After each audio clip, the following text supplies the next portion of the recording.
Webull introduced overnight trading. Here is how it works. Webull, the popular investing platform, has expanded its trading hours to 24/5, offering investors the flexibility to trade their favorite stocks and ETFs around the clock.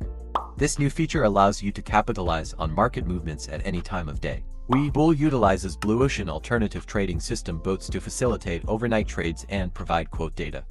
Essentially, bots operates outside traditional stock exchanges, connecting buyers and sellers for after-hours transactions.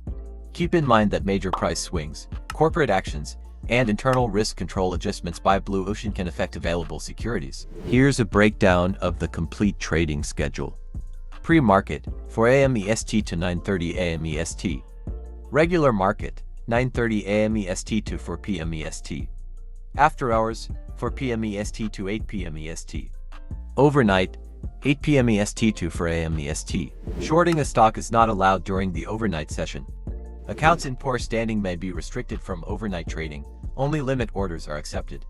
Market, stop limit, and trailing stop orders are unavailable. Fractional shares cannot be traded in the overnight session. Overnight trading utilizes day orders, which expire at the end of the overnight session for AM EST if unfilled. Margin usage is not permitted for overnight trades. Orders exceeding your cash buying power will be rejected. Trades placed between 8 p.m. and 11:59 p.m. are settled on T+1, while those between 12 a.m. and 4 a.m. settle on T. This can affect day trade calculations. Check out our blog for more info and to learn how to place your first overnight trade.